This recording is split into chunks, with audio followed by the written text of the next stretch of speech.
주어진 은혜라고 하는 제목으로 말씀을 전하겠습니다. 우리는 계속해서 주일 오전마다 마가복음 강해를 하고 있습니다. 이제 성령께서 예수님을 광야로 몰아내시는 그 장면을 마가는 아무 설명 없이 급하게 마가복음의 첫 번째 독자들에게 전달해 주었습니다. 복음서를 펼칠 때마다 우리는 정말로 놀라운 이야기들을 마주합니다. 물로 포도주를 바꾸신 그 능력의 장면, 갈릴리 호수를 뚜벅뚜벅 걸어가시는 중력 법칙도 거스리는 예수님의 모습, 시각장애인의 눈을 뜨게 하시는 능력, 그리고 38년 동안 누워서 어쩔 줄 몰라 했었던 중풍병자를 일으키시는 권능, 이 모든 기적을 단순히 읽는 것만으로 우리는 예수님에 대한 경외감을 불러일으킵니다. 그러나 교회 밖의 사람들에게는 이런 이야기들이 종종 신화나 허구로 치부되며 오히려 이런 이야기 때문에 나는 믿음을 가지지 못한다 라고 하며 도대체 어떻게 이런 것들을 믿으란 말인가 라고 우리들에게 질문하고 의문하는 일들이 많이 있습니다. 그렇다면 여러분들에게는 제가 설명한 이런 기적들 가운데 어떤 기적이 정말로 하기 힘든 기적으로 여러분들 여겨지시나요? 물 위를 걷는 거요? 아니면은 물을 포도주로 바꾸는 그런 장면들이요? 어떤 게 여러분들에게는 가장 큰 기적으로 느껴지십니까? 그러나 예수님을 진정으로 아는 성도들이라면 제가 서두에 표현하였던, 서두에 설명하였던 기적의 장면은 예수님에게는 기적일까요? 기적이 아닐까요? 기적이 아닙니다. 왜냐하면 예수님은 창조주 하나님이시기 때문입니다. 그분께서 창조하신 세상 속에서 일어난 모든 일들은 본질적으로 그분의 손길이 닿는 자연스러운 일들입니다. 능력을 사용하심이 아니라 물 위를 걸으심이 자신의 능력을 사용하심이 아닙니다. 중풍병자를 일으키는 그 사건이, 시각장애인의 눈을 뜨게 하는 그 사건이 당신의 능력을 사용하시는 기적의 사건이 아닙니다. 너무너무 자연스러운 일입니다. 우리 주님께는요. 우리가 기적이라고 부르는 것은 우리가 인간적인 한계를 가지고 우리가 있는 제한적인 시각 때문에 창조주가 물 위를 걷는 것도, 창조주가 병자를 고치는 것도, 심지어는 창조주 되신 예수께서 죽은 자를 일으키시는, 죽음을 이기는 것조차도 우리는 잘못 생각하며 엄청난 기적으로 그분의 능력을 착각합니다. 그러나 예수님에게는 가장 큰 기적이 있습니다. 예수님이 경험한 가장 큰 기적이 있습니다. 그게 여러분 무엇인 줄 아세요? 그것은 물을 포도주로 바꾸는 것도 죽은 자를 살리는 것도 아닙니다. 바로 하나님이신 예수께서 하나님이신 하나님의 본성을 바로 성육신 하셔서 곧 하나님이 인간이 되신 것, 그것이 예수님에게는 가장 큰 기적입니다. 하나님의 아들이 인간의 몸을 입고 갓난아기가 되셔서 이 땅에 오신 순간이 바로 가장 큰 기적 중에 기적이라는 것입니다. 창조주께서 창조물 안으로 들어오신 이 사건은 사실 우리 모든 성도들에게 어떠한 이적보다도, 어떠한 기적보다도 가장 경이로운 순간인 것입니다. 완전하신 하나님께서, 완전하신 하나님이신 예수님께서 완전한 인간이 되셨습니다. 그 하나님께서 인간의 연약함을 입으셨고 인간의 한계를 경험하십니다. 성부 하나님께 완전히 순종하신 성자 예수님의 이 놀라운 낮아짐은 바로 그분의 사랑의 깊이를 저와 여러분에게 드러내십니다. 여러분 한번 생각해 보세요. 신이 자신의 본성을 포기하고 인간이 되는 수모를 감내하셨다라는 그 사실, 그 사실이 여러분 경이롭지 않습니까? 그 사랑의 크기를 우리가 감히 헤아릴 수 있겠습니까? 바로 성육신하신 그 사건은 단순한 2000년 전의 역사적인 한 번 일어나는 사건이나 신학적인 개념이 아닙니다. 그것은 바로 예수님께서 우리 한마음교회를 얼마나 사랑하시는지 보여주시는 정말로 사랑 깊은 표현입니다. 예수님의 성육신은 바로 하나님의 사랑이 어떠한 모습으로 우리들에게 다가왔는지를 분명히 드러내시는 사건입니다. 그럼에도 불구하고 갓난 아기로 태어나셨기 때문에 주님께서는 이 세상에서 살아가셨던 그 모든 순간 육신의 부모의 보호하심에 의지해야만 하는 자신의 신적인 모든 본성과 능력을 갓난아기의 몸속에 가두셨습니다. 예수님께서 유년기, 청소년기, 장년기에 이르는 자세한 이야기는 성경에서 말씀하지 않습니다. 그래서 우리는 함부로 추측할 수 없지만 소년기의 예수님의 모습을 누가복음 2장을 통해서 우리는 보며 알 수 있고 몇 가지 사건을 통해서 소년기의 예수님의 모습을 잠깐 우리는 경험합니다. 한번 볼까요? 누가복음 2장 40절 말씀에 아기가 자라며 강하여지고 지혜가 충만하여 하나님의 은혜가 그 위에 있더라. 52절 말씀 같이 읽을까요? 예수는 지혜와 키가 자라가며 하나님과 사람에게 더욱 사랑스러워 가시더라.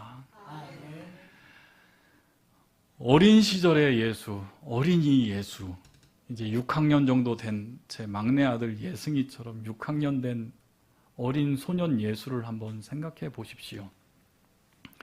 성전에서 성년식을 하러 온 청소년 예수는 하나님의 전에 들어가서 그곳에 있는 랍비들과 제사장들과 하나님 말씀에 심취하여 고향인 나사렛으로 올라가는 그 행렬에서 떨어져 무려 3일 동안 예루살렘 성전에서 가족들과 함께 있지 않았습니다. 그런 소년 예수가 너무너무 깜짝 놀랐던 마리아는 헐레벌떡 3일 길이나 북쪽으로 올라갔다가 다시 예루살렘으로 돌아와 성전에 있는 그 청소년 예수를 바라보며 어떻게 하시죠? 막 나무래십니다. 말 잘 안 듣는 청소년기 아들에게 막 나무랬던 것 여러분 기억나시죠? 그런 나무램으로 이 예수를 마리아는 나무랍니다. 이렇듯 우리 예수님은 완전한 인간이 되셔서 완전한 인간으로 이 세상에서 삶을 사셨습니다. 이것보다 더 큰 기적이 어디 있겠습니까? 누가복음 3장 23절에서는 예수님께서 가르치심을 시작하실 때에 30세쯤 되니라 라고 하면서 이제 예수님의 공생애의 시작이 드디어 시작되었음을 알립니다. 몇 세 때요? 30세 때. 그분이 예수님께서 공생애의 사역을 시작하신 그 30세가 되기 전까지는 우리 주님께서는 완전한 인간이 되셔서 이 땅에서 완전한 인간으로 온전한 삶을 사셨습니다. 더 놀라운 점은 그 하나님의 아들이 천지를 창조하신 능력을 가지고 있는 그 능력을 가지고 그 땅에서 왕이나 권세 있는 정치인의 아들이 아닌 부유한 가정의 자녀가 아닌 보잘것없는 시골 동네 나사렛에서 가난한 목수의 아들로 태어나셨으며 자라나셨고 당신도 목수로서 그 험난한 세상을 모든 고통과 어려움을 몸소 겪으시며 완전한 인간으로서 사셨습니다. 여러분들 한번 상상해 보십시오. 그때 당시 일반 서민들은 하루에 한 끼 정도 근근히 먹으며 살았던 자들입니다. 전능하신 하나님께서 그렇게 낮고 연약한 모습으로 오셨습니다. 그리고 우리와 같이 동일한 삶의 고난과 아픔을 경험하시며 사셨습니다. 이것이야말로 다 할 수 없는, 말로 형용할 수 없는 은혜 아닙니까? 이것보다 더 큰 사랑을 우리가 어찌 말할 수 있겠습니까? 하나님이 인간이 되셔서 우리가 살아가고 있는 삶을 살아가셨기 때문에 우리는 그분 앞에 기도할 수 있습니다. 우리의 아쉬움, 간절함, 분노, 슬픔, 연약함, 그리고 우리의 결핍을 위한 필요, 그 모든 것들을 주님 앞에 털어놓을 수 있습니다. 왜냐하면 우리 예수님께서는 저와 여러분이 겪는 똑같은 모든 인간적인 고뇌를 이미 경험하셨기 때문입니다. 그분만이 우리의 연약함을 아시고 저와 여러분이 흘리는 눈물을 이해하십니다. 이러한 은혜를 어찌 모른다 할 수 있겠습니까? 그것을 히브리서 4장 15절에서 16절 말씀에서는 이렇게 증거합니다. 같이 한번 읽어볼까요? 우리에게 있는 대제사장은 우리의 연약함을 동정하지 못하실 리 아니요 모든 일에 우리와 똑같이 시험을 받으시니로되 죄는 없으시니라. 그러므로 우리는 긍휼하심을 받고 때를 따라 돕는 은혜를 얻기 위하여 은혜의 보좌 앞에 담대히 나아갈 것이니라. 아멘. 개역 성경에는 우리의 연약함을 채울하셨다 하고 말하고 있습니다. 즉 경험하셨고 이해하신다. 그래서 우리의 연약함을 동정하신다라고 하는 증거를 우리에게 하십니다. 그리고 우리가 받은 그 시험을 동일하게 받으셨지만 그는 죄 없는 하나님이시라고 증거하고 있습니다. 그래서 우리는 예수님의 긍휼하심으로 그 은혜의 보좌, 어디라고 했죠? 시은좌라고 했죠. 어디라고 했어요? 지성소라는 곳에서 우리가 거룩한 예배의 자리, 어디예요? 바로 이 자리에, 바로 이 자리에 우리가 담대히 나오게 된 것입니다. 바로 완전한 인간이 되셔서 성장하시는 그 과정에서 살아가셨던 예수님의 삶을 한번 상상해 봅시다. 여전히 가난한 목수의 아들로 이 사람 저 사람이 식탁이 고장났다고 부르면 식탁을 고치고, 담벼락이 무너졌다라고 하면 담벼락을 고치는 목수 예수의 모습을 한번 상상해 봅시다. 그런 평범한 하루의 삶을 살아갔던 30년의 하루의 그 삶이 이제 하나님의 사역을 감당해야 되는 그 공생의 사역을 시작하시기 전까지 얼마나 갑갑하셨을까요? 아니면 모든 것을 다 아시는 예수님이시기에 결국 당신의 공생의 삶은 십자가의 길로, 죽음의 길로 가야 하는 그 길에 들어섬에 두려워하셨을까요? 아니면 이제 수많은 사람들, 무명에서 벗어나 유명한 자가 되어서 수많은 사람들의 환호와 칭찬과 또 그를 따르는 제자들의 그 놀라운 그 환호를 즐기며 사람들의 칭찬을 고대하시면서 그 일상을 살아가셨을까요?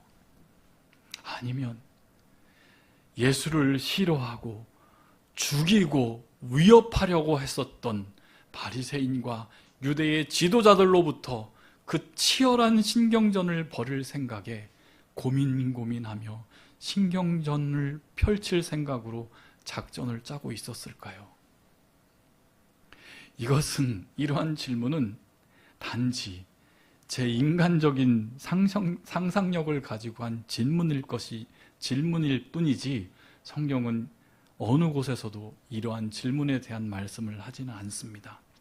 우리가 복음서를 통해서 알 수 있는 것은 우리 예수님께서는 모든 것을 다 아시는 하나님이셨고 모든 것을 다 하실 수 있는 능력이 있는 분이셨지만 완전히 그의 아버지 성부 하나님께 순종하는 것밖에는 하지 않으셨음을 성경은 증거하고 있습니다.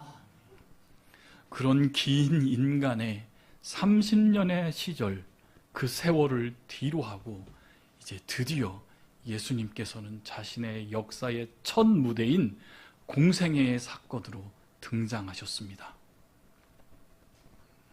우리가 생각해 본다면, 만약 우리가 예수님처럼 그러한 능력과 지위를 가지고 있는 상황에서 그런 역사의 무대 앞에 우리가 섰다라고 생각한다면 여러분 어떻게 하고 싶으실 것 같아요? 바로 사람들 앞에 당당히 나아가 나의 능력을 발휘하고 사람들 앞에서 나의 힘을 보여주고 지혜를 과시하며 그들로부터 칭찬과 칭송과 인정을 받으려고 하는 마음이 얼마나 컸을까요? 바로 인간적인 본성으로는 충분히 가능한 상상입니다. 저 같으면 그랬을 것 같아요. 저 같으면 그랬을 것 같아요. 내가 만약 예수님이었다면 그 자리에서 성령 하나님이 나에게 임하시고 하늘이 열리고 이는 내 사랑하는 아들이요 기뻐하는 자라라고 하는 하나님의 그 놀라운 인정이 있는 그 자리에서 저의 능력을 마음껏 펼쳐보고 싶었을 것 같아요. 그런데 그 예수님 앞에 바로 역사의 첫 무대의 장이 그렇게 열렸습니다. 이는 내 사랑하는 자요 내 기뻐하는 자라 하면서요. 하늘에서는 성령 하나님께서 비둘기처럼 내려와 드디어 예수님의 몸 안에 거하시며 예수님을 이끄십니다.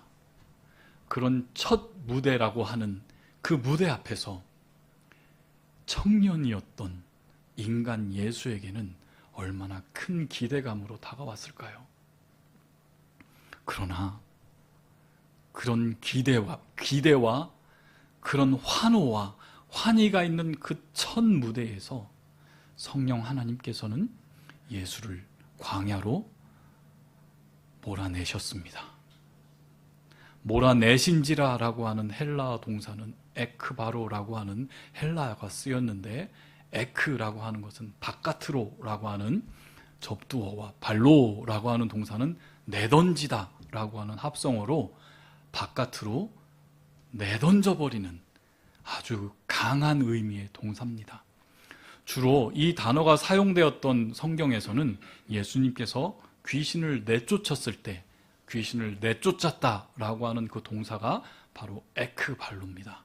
그러니까 강하게 내던져버리는, 즉 성령 하나님께서는 그 역사의 첫 무대에 선 인간 청년 예수를 사람들의 환호와 칭찬과 그 능력을 발휘하는 그 자리로부터 어떻게 하셨다라는 거예요?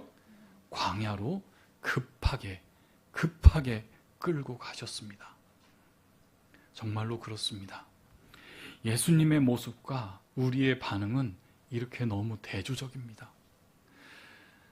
우리가 성령 하나님의 충만함을 처음 경험하였을 때에 우리에게 하나님의 은혜가 아낌없이 내려오는 그 은혜 충만한 시절이 되었을 때에 우리의 마음은 불타오르고 그 불타오르는 마음과 열정으로 우리는 위대한 일, 무엇인가를 하나님 나라를 위해서, 이 교회를 위해서, 나의 가정을 위해서, 나를 위해서 무엇인가 해야만 한다라고 하는 열정으로 우리는 휩싸입니다. 하지만 그 열정은 우리로 하여금 조급하게 만들고 오히려 하나님이 계획하신 시간을 기다리지 못하게 할 때가 많습니다. 우리는 흔히 바로 지금 이때다라고 생각하며 무엇인가를 이루려고 주님의 이름으로 성령 하나님께 충만되어지는 그 은혜로 하나님 바로 이때입니다, 이 순간, 조급함으로 우리는 하나님의 일을 하려고 참 많은 일들을 해왔습니다. 그러나 그 조급함이 하나님의 뜻과 어긋나 거의 대부분 실패를 경험했었던 것이 우리의 신앙의 역사가 아닙니까? 성령 충만 속에서도 나 자신을 과신하거나 하나님의 뜻을 깊이 묻지 않은 채 그 순간 있었던 내 생각과 열정이 움직이는 대로 나의 마음대로 나의 생각으로 많은 사람들의 생각을 재단해버리고 저 믿음 없는 자들을 고쳐주십시오라고 하며 성급하게 우리의 연약함을 드러냈을 때가 얼마나 많아 있었습니까? 그래서 우리는 실패를 경험합니다.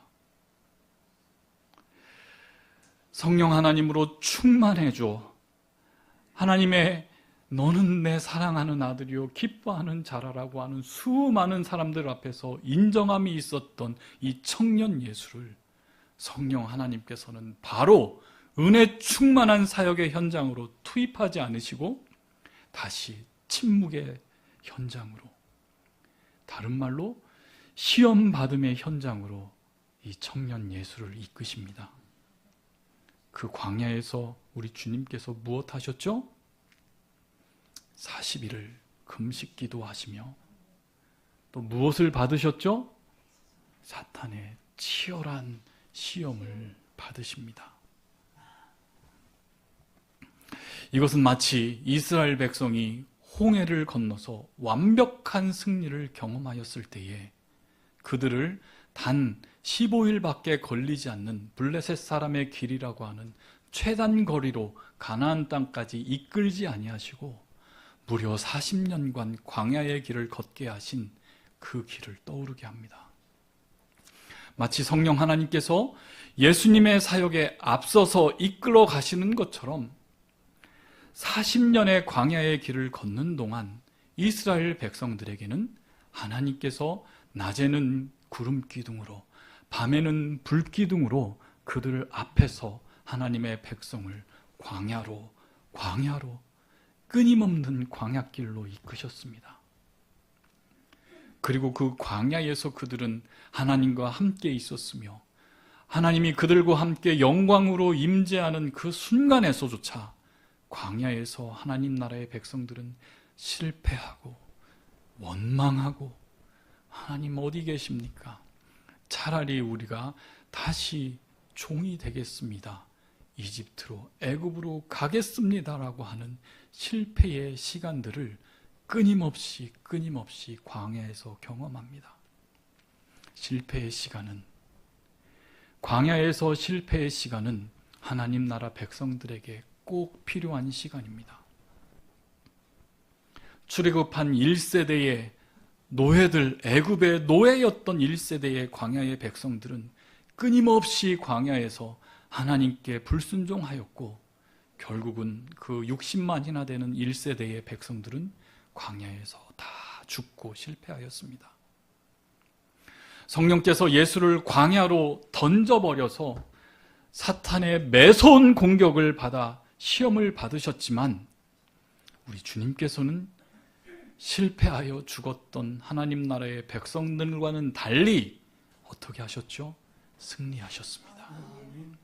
예수님의 광야는 단지 사역 전에 단 한순간의 에피소드가 아닙니다. 그것은 바로 인간의 실패를 되돌려 놓으시는 하나님의 계획이 완전히 시작되는 광야의 시작이었습니다. 이스라엘 백성들이 실패하였던 광야의 시험에서 우리 주님 예수님께서는 온전히 성공하셨습니다. 승리하셨습니다. 그분의 승리는 바로 저와 여러분의 희망이 되셨고 그분의 승리로 인해 우리의 실패마저도 다시 일으킬 수 있다라고 하는 그 길이 열렸고 그 믿음으로 우리는 인생 광야길을 걷고 있는 것입니다. 우리의 삶에도 이렇게 인생 광야의 길이 끊임없이 찾아오는 시기가 있습니다. 어쩌면 주님께서, 성령 하나님께서 주님을 광야로 던져버렸던 것처럼 저와 여러분의 삶을 인생 광야로 던져버리는 순간이 있습니다. 뜻하는 대로 되지 않는 상황들, 시험과 유혹들, 실패와 연약함이 우리를 에워쌀 때 우리는 그 광야의 시간을 실패의 시간이라고, 낭비되어지는, 버려지는 시간이라고 우리는 느낄 수도 있습니다. 그러나 사랑하는 성도 여러분, 하나님은 우리의 인생 광야에서도 여전히 역사하고 계십니다.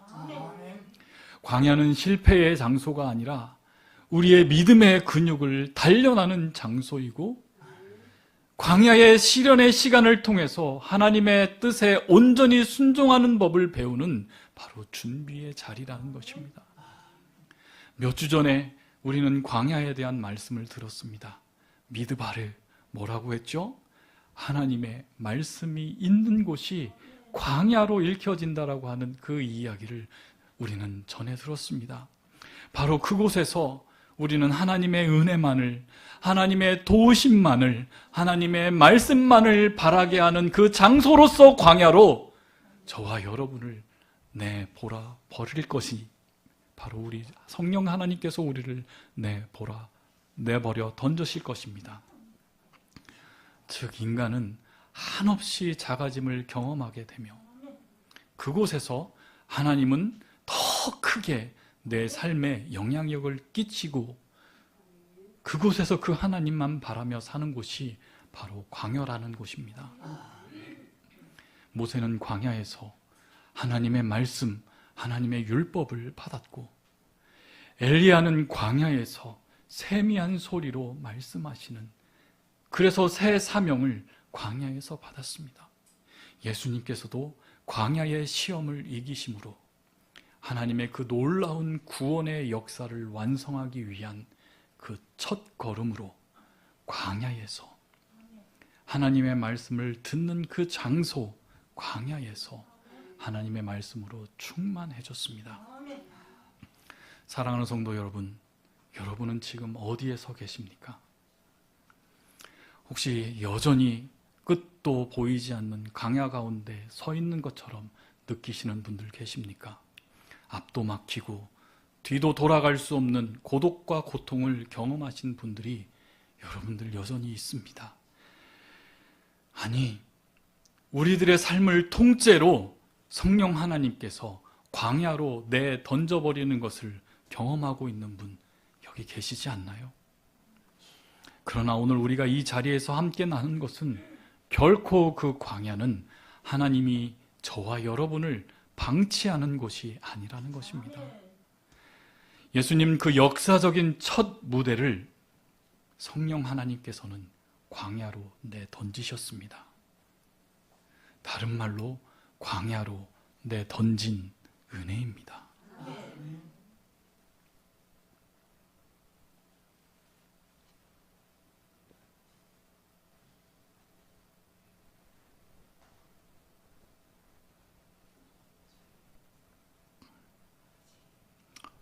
그곳에서는 사탄의 시험이 있었던 고통의 장소였지만 하나님의 크신 사랑과 계획이 준비된 장소였습니다.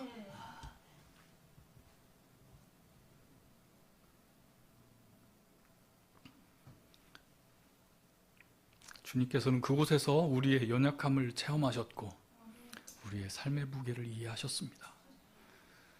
그곳에서 승리하심으로 우리의 모든 광야를 미리 이겨내셨습니다. 사랑하는 성도님들, 비록 지금 우리의 삶이 광야와 같을지라도 그것은 하나님께서 우리를 사랑하시기에 허락하신 거친 사랑임을, 거친 사랑의 표현임을 여러분들 기억하십시오. 하나님은 우리를 그 광야에서 결코 홀로 버려두시지 않을 것입니다.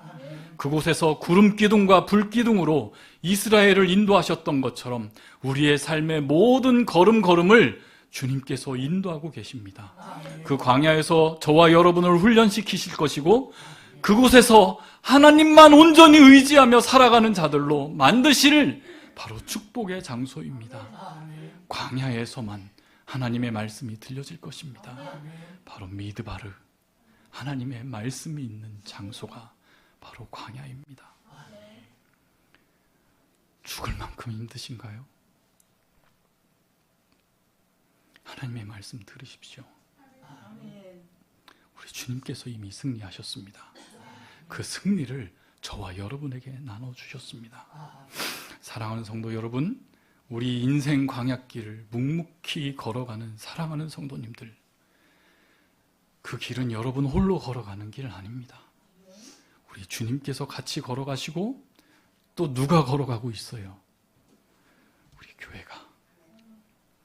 우리 옆에 있는 성도님들 한번 얼굴 보세요. 옆에 있는 성도님들 같이 보세요. 우리 같이 걸어가는 겁니다. 우리 같이 손 붙들고 끝까지 그 광야의 길을 걸어갈 겁니다. 바로 그것이 광야로 내던진 은혜를 경험하는 순간임을 여러분들 기억하셨으면 좋겠습니다. 마지막으로 주님의 이름으로 우리 성도님들 사랑하고 축복합니다. 주님 안에서 우리의 광야가 은혜로 충만해지는 이 예배 시간 되기를 주님의 이름으로 축원합니다. 우리 같이 함께 결단의 찬양하겠습니다. 여기에 모인 우리 같이 함께 1절 찬양하며 결단하고 말씀을 생각하며 결단의 기도의 시간을 갖도록 하겠습니다. 같이 함께 찬양하겠습니다.